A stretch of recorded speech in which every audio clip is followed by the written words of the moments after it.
बिस्मिल्लाहिर्रहमानिर्रहीम। अस्सलाम वालेकुम दोस्तों, आज की वीडियो में हम उस्मान सीरीज़ सीज़न 6 के एपिसोड 177 के ट्रेलर 1 के बारे में बात करेंगे। आज हम बात करेंगे कि उस्मान बे को मंगोलों के जाल से कौन बचाएगा। एल्बाई की तख्त पर बैठना गद्दारी है या फिर उस्मान बे की कोई चाल। उस्मान बे ने हर चीज़ मंगोलों के हवाले क्यों की? किसी नए किरदार की एंट्री होगी या नहीं? किस किरदार की शहादत होगी? ये सब जानने के लिए वीडियो को एंड तक लाजमी देखिएगा और चैनल को सब्सक्राइब करना मत भूलिएगा। नाज़रीन, जैसा कि हमने किस्त नंबर 176 के आखिर में देखा कि उस्मान बे मंगोलों के जाल में फंस जाते हैं। अब बहुत से लोग तवक्का कर रहे थे कि यहाँ किसी नए किरदार की एंट्री करवाई जाएगी और वो उस्मान बे को वहाँ से निकलने में मदद करेगा, लेकिन ऐसा कुछ भी नहीं हुआ। या तो सरोजा और यूसुफ ने उस्मान बे की वहाँ से निकलने में मदद की है, जैसा कि मैंने पिछली वीडियो में तफसील से बताया था, और साथ ही बरान बे को भी रहा करवा लिया है, या फिर कमांडर ओल्गान ने उस्मान बे को एक दफ़ा छोड़ दिया है और रियासत इसके हवाले करने को कहा है। हो सकता है नाज़रीन, कमांडर ओल्गान बरान बे को शहीद कर दे और उस्मान बे को रहान की मौत की धमकी देकर कबीले वापस भेज दे। उस्मान बे जब कबीले पहुंचते हैं तो अलाउद्दीन अभी तक तरियाक नहीं ढूंढ पाता और बहुत से लोगों की मौत हो चुकी होती है। चूँकि उस्मान बे खुद भी जहर का शिकार है, इसलिए सबसे अहम तरियाक का हासिल होना है।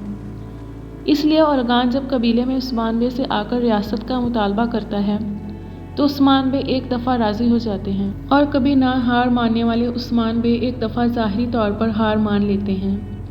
मंगोल सबको चीखते चिल्लाते कबीले में छोड़ जाते हैं और उस्मान बे को कैद कर लेते हैं, जैसा कि ट्रेलर में दिखाया गया है।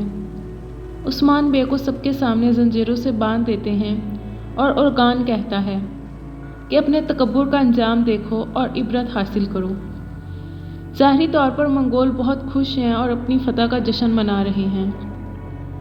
एल्बाई की बात की जाए, जो कि अब तख्त को हासिल करके बहुत खुश है और जाकर उस्मान बे के तख्त पर बैठ जाता है।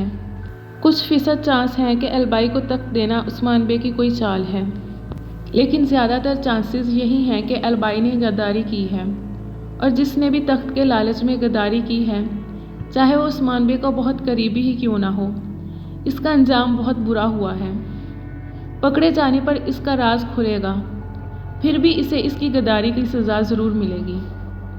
इसके अलावा बेगम खातून की बात की जाए, जो कि एल्बाई की वजह से इसने भी जहर वाला पानी नहीं पिया, तो पूछ-गूछ के दौरान इसे गद्दार कहा जा सकता है और गौंजा बाला को इसकी सारी हकीकत बता देती है।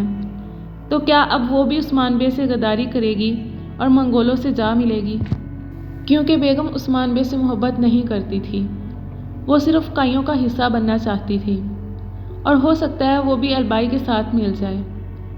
उस्मान बे को कैद करने के बाद मंगोल तरियाक नहीं देंगे और हो सकता है कि पोइना की मदद से तरियाक काइयों तक पहुंच जाए। अब इस सब से निकलने में उस्मान बे की मदद कौन करेगा? तो हो सकता है तुर्कत बे की एंट्री करवाई जाए, लेकिन नाज़रीन, इसके चांसेस भी बहुत कम हैं। जैसा कि किस्त नंबर 176 में हमने देखा कि जब उरहान और बरान को मंगोल ले जा रहे होते हैं तो लकड़ियाँ उठाने वाले ने इन्हें देखा था, तो हो सकता है इसके ज़रिए कोई मदद मिल सके, या फिर सफ़ेद पगड़ी वाले उस्मान बे की मदद करेंगे। वैसे करासी बे के मुकाबले में जो इतनी बड़ी फ़ौज उस्मान बे की दिखाई गई थी, वो सारी कहाँ गायब हो गई है। खैर, इस सब के अलावा उस्मान बे के पास एक शानदार मंसूबा होगा, जिससे वो उरहान को भी बचा लेंगे और इन सारी मुसीबतों से भी निकलेंगे। जो भी है नाज़रीन, ट्रेलर बहुत ही धमाकेदार है और अगली किस्त अब 15 जनवरी को आएगी। उम्मीद है नाज़रीन, मेरा आज का रिव्यू आप सबको पसंद आया होगा। ऐसी मज़ीद वीडियोज़ के लिए चैनल को सब्सक्राइब करना मत भूलिएगा।